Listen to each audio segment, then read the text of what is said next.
केंद्र सरकार के शहरी विकास मंत्रालय के संरक्षण में चलने वाला दिल्ली में एक प्रेस क्लब, दिल्ली सरकार की 46 करोड़ की पूंजी पर खड़ा एक क्लब जो सिर्फ 5 लाख रुपए सालाना किराया देता है, जो एनडीएमसी का 700 करोड़ रुपए डकार चुका है।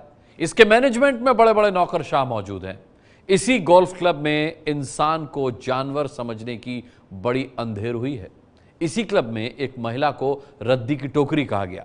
आज हम आपको देश की राजधानी के एक ऐसे गोल्फ क्लब की कहानी सुनाएंगे जिसमें चेहरा देखकर खाना दिया जाता है। यही वजह है हम आज ये मांग करते हैं कि जनता का खून चूसकर बाबुओं की शामें रंगीन बनाने वाले ऐसे क्लबों को बंद कर देना चाहिए।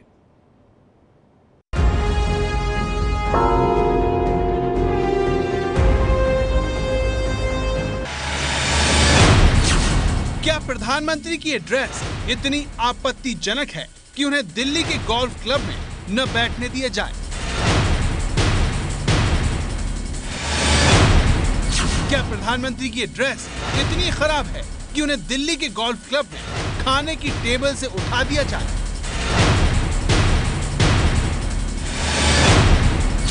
क्या प्रधानमंत्री की इस पोशाक में कोई खराबी है जिसकी वजह से उन्हें क्लब से बाहर जाने को कह दिया जाए?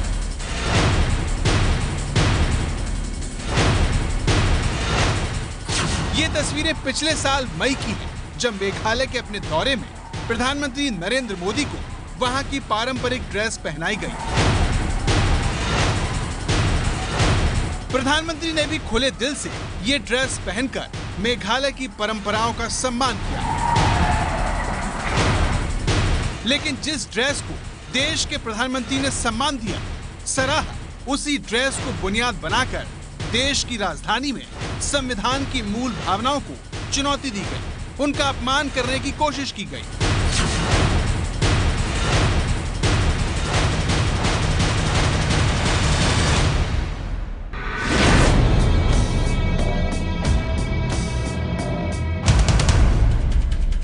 आजाद भारत में अंग्रेजों के गुलाम कितने ताकतवर हैं, मेघालय की तैलीन लिंगदो इसकी मिसाल है।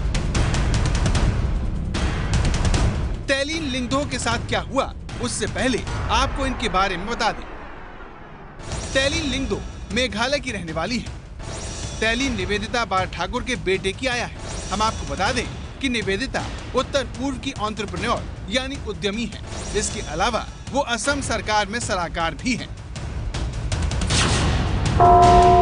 इस कहानी के 3 किरदार हैं। पहला, तैलीन लिंगदो का किरदार, जिन्हें पारंपरिक पोशाक पहनने की वजह से क्लब से निकाल दिया गया। दूसरा किरदार है निवेदिता भट्ट ठाकुर का, जिन्होंने इसका विरोध किया। और तीसरा किरदार है खुद दिल्ली गोल्फ क्लब का, जहां ये सब कुछ हुआ।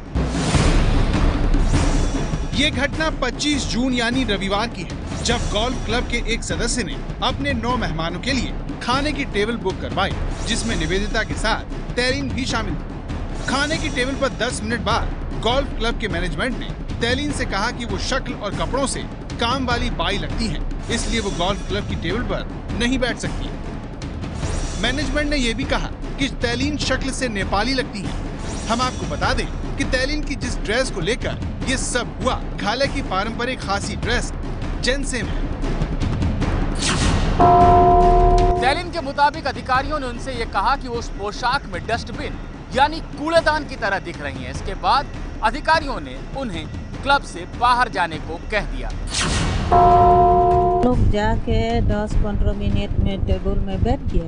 बैठ करके 10-15 मिनट के बाद आदमी आके बोला है ऐसे ड्रेस यहाँ में अलाउ नहीं है पहनने का, और आपको नेपाली का माफिक देखता है और काम करने वाला आदमी का माफिक देखता है, तो यहाँ में अलाउ नहीं है, आप उठाओ यहाँ से, टेबल तो छोड़ने पड़ेगा, आप यहाँ में बैठ नहीं सकता। तो हम बहुत खराब लगा है। इस घटना ने तैलीन को अंदर तक हिला दिया है। वो पूछती हैं कि जो बर्ताव उनसे 8 साल इंग्लैंड और 1.5 साल अबू धाबी में रहने के दौरान नहीं हुआ, वो उनके देश में कैसे हो गया। कहाँ रही हैं और इसी ड्रेस में आप हर जगह जाती? बहुत जगह जाता है। लंदन गया, यूरोप गया, स्पेन गया, हर जगह आपने यही पारंपरिक ड्रेस जैनसम पहनी? हर जगह यही ड्रेस पहना है, यही ड्रेस, छोटा से अभी तक यही ड्रेस पहना है। आप लोगों को प्राउड है इस ड्रेस पे? ये जरूरी ड्रेस है? जरूर पहनने पड़ेगा ये तो ड्रेस। तेलिन ही सवाल नहीं पूछ रही, असम की रहने वाली निवेदिता भी आजाद देश के गुलामों की हरकत से परेशान है। Also, I'd like to say कि आपने जो मुझे बोला कि उन्होंने एंड में बोला है कि an attempt has been made to give it a cultural tone or political tone।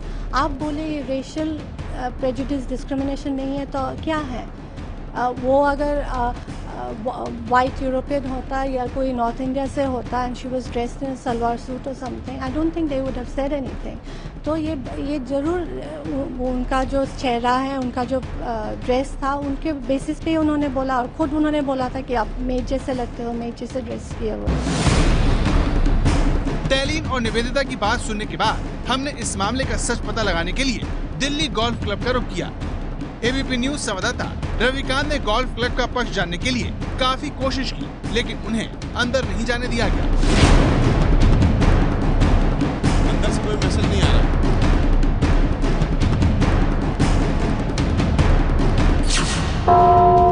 तफ्तीश करने के लिए, जानकारी लेने के लिए हम दिल्ली गोल्फ क्लब के गेट पर आए हैं। तो काफ़ी देर हो गया हमें यहाँ के गार्ड से बातचीत करते हुए, लेकिन जो गार्ड है उनका कहना है कि हमने अंदर आपका संदेश पहुँचा दिया है, लेकिन जो उच्च अधिकारी हैं यहाँ के सेक्रेटरी, वो मिलना अभी फ़िलहाल नहीं चाहते हैं। जो अंदर का प्रशासन है वो फ़िलहाल मीडिया से मिलने से कतरा रहा है। आखिरकार क्लब मैनेजमेंट ने सामने आकर बात करने के बजाय हमें एक प्रेस रिलीज भेज दी, जिसमें लिखा है कि क्लब ने अपने संबंधित सदस्य से खेद व्यक्त किया है।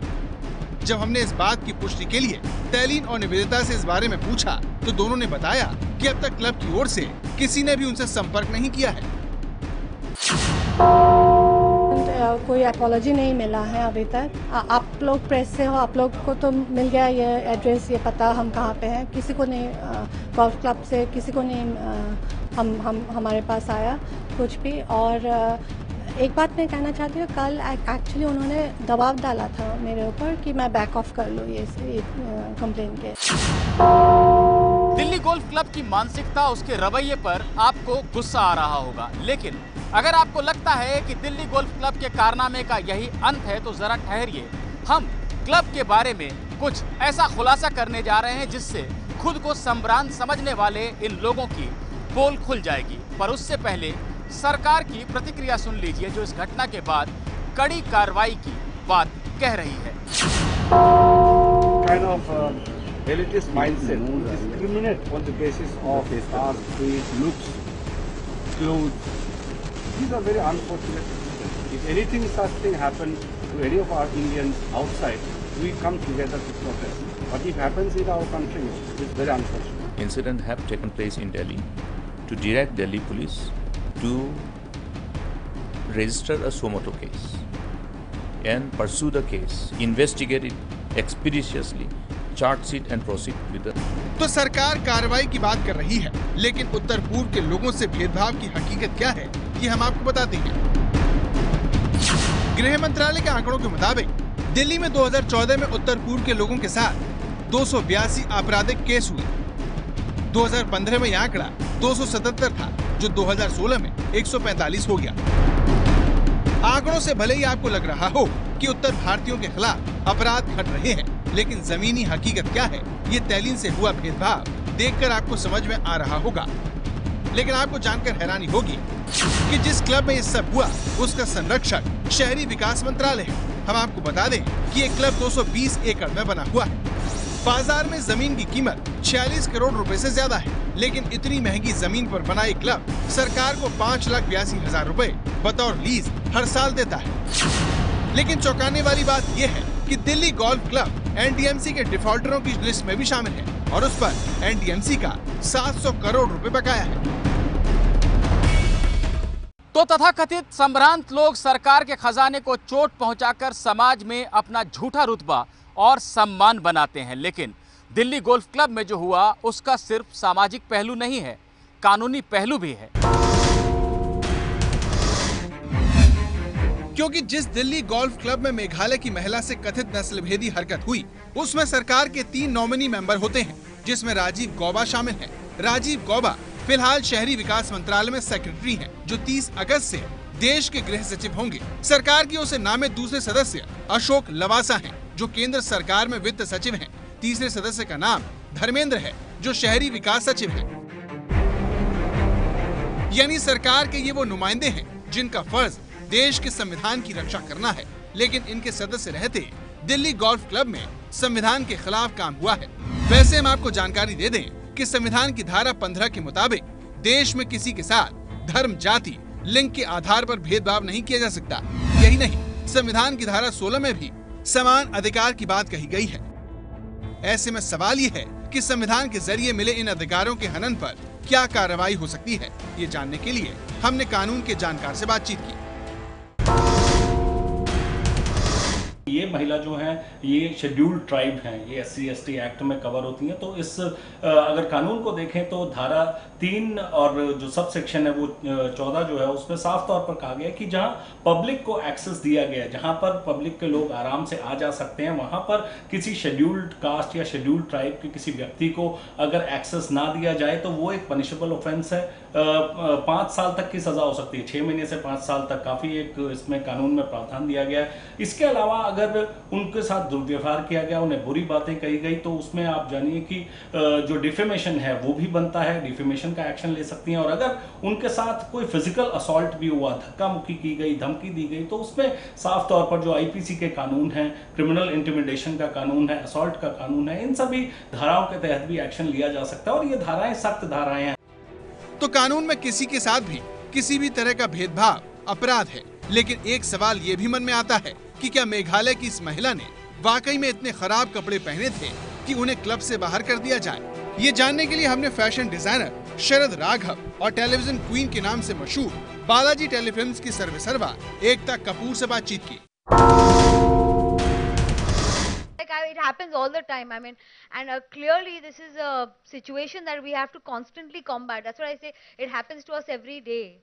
And your shoulder showing here, आप decently dressed नहीं है, वो decent word कैसे आ जाता है मुझे पता नहीं चलता। ट्रेडिशन को फैशन से अलग नहीं कर सकते। हम ये नहीं भूलते, हमें ये नहीं भूलना चाहिए कि हम इंडिया से हैं और हमारा ट्रेडिशन ही हमारा फैशन है। हमारे अपने कलर्स हैं, हर एक राज्य के। हम इंडिया क्यों फेमस है? हमारे इंडिया में भिन्न भिन्न राज्य हैं, भिन्न भिन्न परंपराएं, भिन्न भिन्न ट्रेडिशंस हैं, इसीलिए हम एक सबको मिला के इंडिया बनाते हैं। तो हर एक देश की, हर एक राज्य की अपनी एक पहचान है, उसकी एक अलग स्टाइल है। अगर कोई महिला या कोई भी व्यक्ति अपने राज्य को कहीं पे जाके प्रिडिक्ट करता है तो इसका मतलब ये नहीं है कि वो आउट ऑफ फैशन है या आप उनको कमेंट करेंगे कि एक कचरे का डब्बा लग रहा है। किसी को कोई हक नहीं है। आज जैसे कि मैं राजस्थान से हूँ, हमारे राजस्थान में जब गोल्फ मैचेस होते हैं या पोलो मैचेस होते हैं तो आप देखेंगे हमारी जो महारानी गायत्री देवी वो हमेशा अपने ट्रेडिशनल आउटफिट्स में आती हैं, साड़ीज में आती हैं।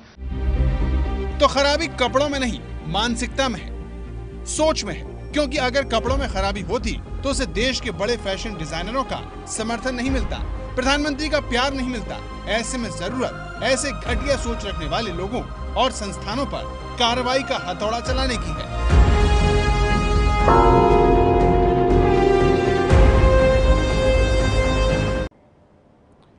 आपको बता दें कि आज की कवर स्टोरी पर अब तक 36,000 से ज्यादा मिस्ड कॉल आपके हमें मिल चुके हैं। आगे बढ़ने से पहले आपको घंटी बजाओ का न्यूज अपडेट दे देते हैं। खाद्य सुरक्षा कानून के तहत मिलने वाले अनाज का दाम 1 साल नहीं बढ़ेगा। पासवान ने सरकारी राशन की दुकान में आरक्षण के लिए राज्यों को चिट्ठी लिखी है। केंद्रीय कर्मचारियों के भत्ते में फेरबदल, आवास भत्ता अब ज्यादा मिलेगा। और मध्य प्रदेश के 3 शहरों में बिजली गिरने से 11 लोगों की मौत की खबर है। ये है ABP न्यूज, आपको रखे आगे।